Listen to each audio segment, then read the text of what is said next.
with Kyle Evans.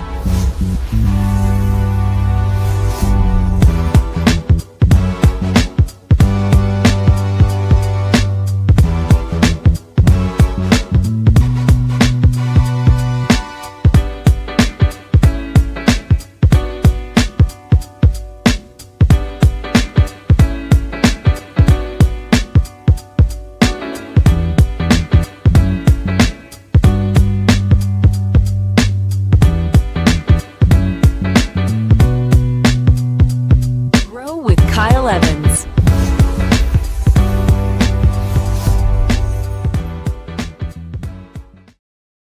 Good morning, good morning, good morning, ladies and gentlemen, boys and girls, people of the internet. It is I, your favorite or not favorite, Coach Kyle Evans, coming to you.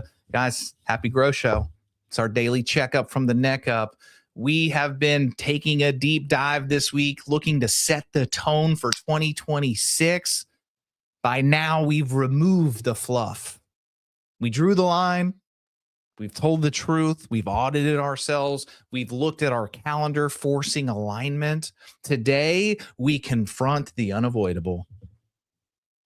Life is hard. Surprise. Most of you know that already. Some of you don't. If you don't know that yet, just wait longer. Life will show up. I promise. Hard is not optional. Hard is guaranteed. The only power that we actually have looking at the hard, though, is choosing which hard we're going to pay. Which one? I just had the opportunity literally right before this to pour into some awesome agents in Harrisburg, Pennsylvania. Shout out Brittany Giles. Thank you for inviting me. And one of the things we talked was there is a cost to everything. There's a cost. You're going to pay it. The choice is which one are you going to pay? The problem is most people, we live as if there's this future version of life that somehow gets easy. It's that destination fallacy that people trick themselves with. Man, when I get here, everything will fall into place. Everything will be easy. When I do this, when I accomplish this, when I sell this many homes, everything will then become so much easier. Poo-poo, that day never comes. I'm sorry to be the one to burst that bubble. Life will always be hard. It may be hard in different ways, but it's always going to be hard. The hard that we avoid today, it doesn't disappear. It accumulates. Delayed hard becomes heavier. This isn't some motivational talk, some guru thing like let's go be David Goggins and run 200 miles. Guys, I'm talking about life here. There's a compound interest applied to our behavior and to our choices. Comfort is one of the ones that we wrestle with every day. But I want you to understand that comfort is not neutral. It's not neutral. It's a trade. Neuroscience shows that the brain is wired to prioritize immediate relief over long-term discomfort. We're battling our own brain. You are wired to prioritize immediate relief over long-term discomfort. It's called temporal discounting. I say that we are wired for homeostasis. We're wired for neutral. We want safety and to be comfortable because the unknown is dangerous, and that means that I'm unsafe. The problem is we have to consciously choose hard then because we know that our nervous system will literally choose easy for us. That's not weakness. That's just biology. Comfort feels good right now, but it is quietly mortgaging our future. I hope you're listening today. I want you to understand, man, there are two versions of hard available, always. There is the heart of discipline and the heart of regret. I know you've heard that before. There is the heart of discipline, or there's the heart of regret. Life's hard, get a helmet. The heart of discipline might look like training when you don't feel like it. Eating with intention instead of impulse. Lord knows that's my heart that I struggle with. Saying no when approval would be easier. Whew, wrestled with that demon. Having the conversation you've been rehearsing in your mind, actually having it. That's the heart of discipline. The heart of regret, unfortunately, will look like chronic pain because you never took care of your body in the first place. Taking medications that you wish you didn't need, relationships that are strained or non-existent at all because you avoided honesty and transparency in the conversation you know you needed to have. Maybe it's waking up one day realizing that you trained for comfort and you are in a season of battle and woefully unprepared. That's the heart of regret. And if you ask me, that's a much harder life than the one of discipline. I want to get real with you here. They have research into health and biology that consistently shows that the lack of physical discipline is one of the strongest predicators of diabetes, of heart disease, of depression and anxiety, of cognitive decline. Like, this is real life science about your health. Simply from choosing some hard physical activity on a daily basis. Now, I'm not here to tell you to run 10 miles every day, but I am saying that we got to start being disciplined with our lives.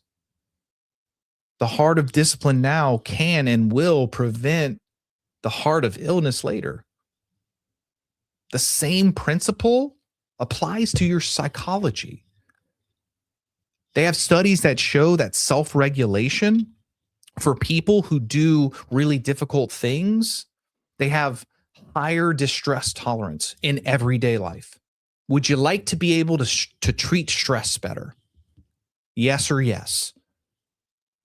The people who regularly do difficult things, choosing to put forth effort, they develop a greater emotional regulation.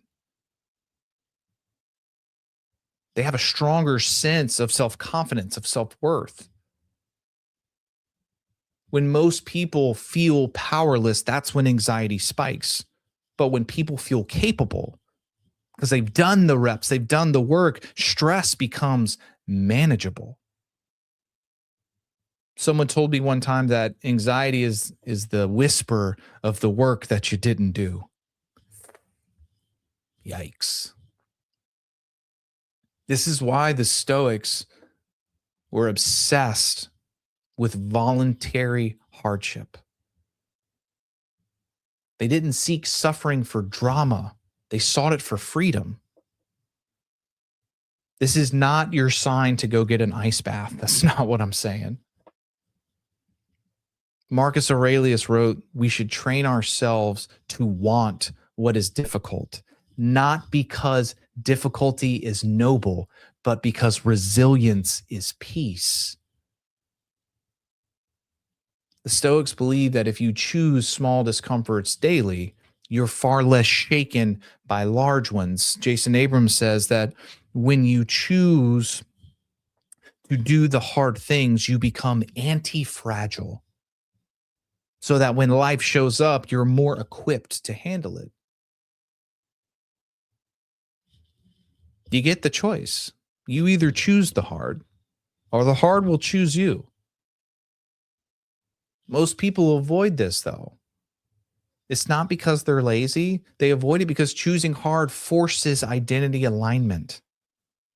Once you choose the hard thing, you're saying, this does actually matter. I've been lying. This does matter. When you choose the hard thing, you're saying, hey, this is who I am. This is worth discomfort. And once you say that, you lose the ability to hide behind circumstances. So people stay busy instead, because busy feels productive, but it doesn't demand our courage. Busyness without discipline, it's just motion without direction. Busyness without discipline is just motion with no direction. The toughest pill for me to swallow in all this was to finally understand that discipline is actually relief. It's not punishment. It's relief. Research on routines show that people with clear behavioral rules experience lower anxiety, lower decision fatigue, have higher perceived control because rules remove negotiation. I said this yesterday. When everything is negotiable, everything is exhausting. It's much easier to stop asking, should I? Do I feel like it? What's my mood today? Rules protect what emotions won't. And if your life is anything like mine, those emotions come and go like the wind. There's a reason that disciplined people often look calmer.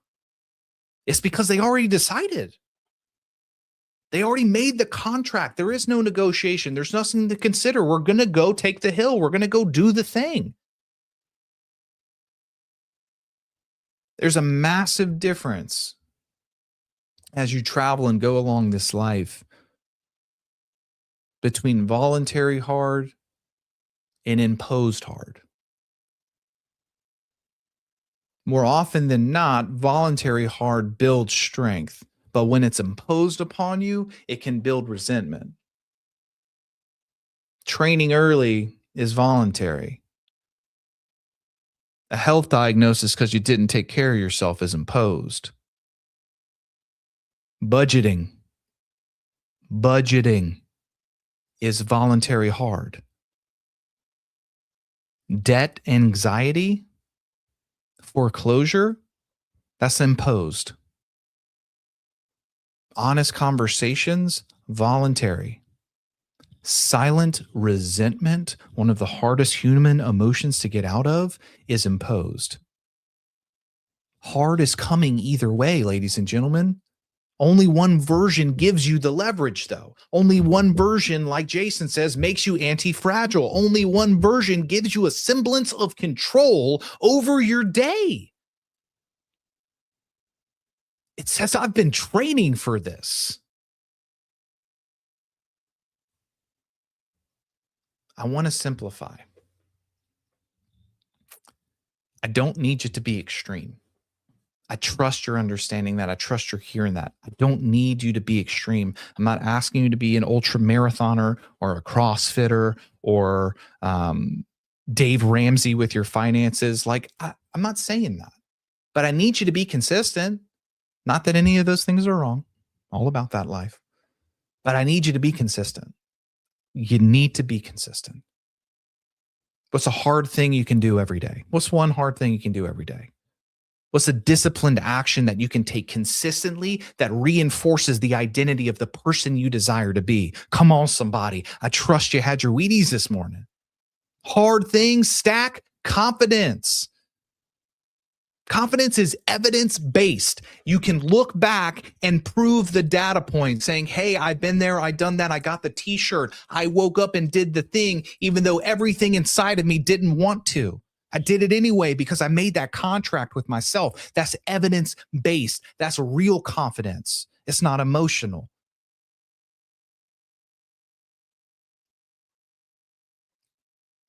You don't feel confident and then act. You act and confidence follows. Write that down somewhere.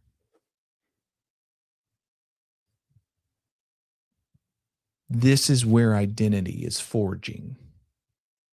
This is where identity actually changes, not the one we put on Facebook, the one that we carry with us inside of our mind that talks to us nonstop.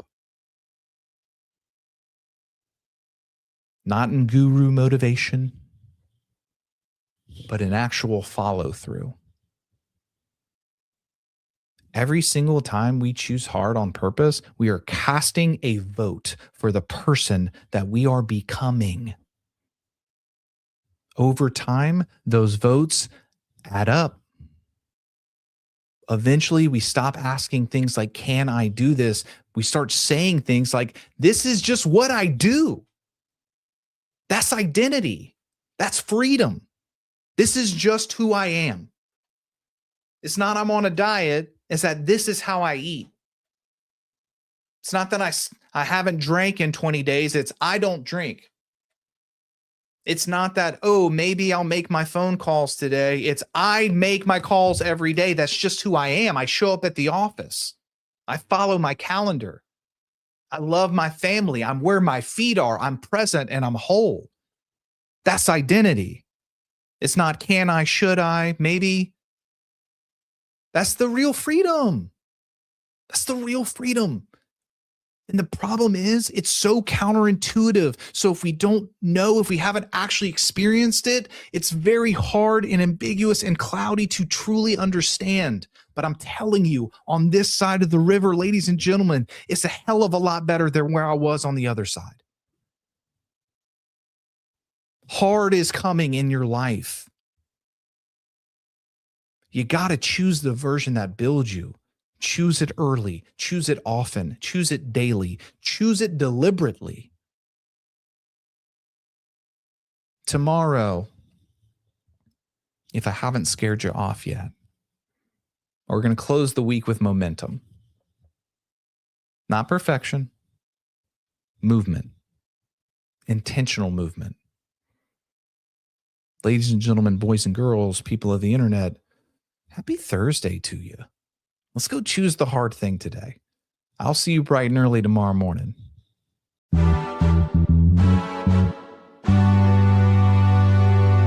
Grow with Kyle Evans.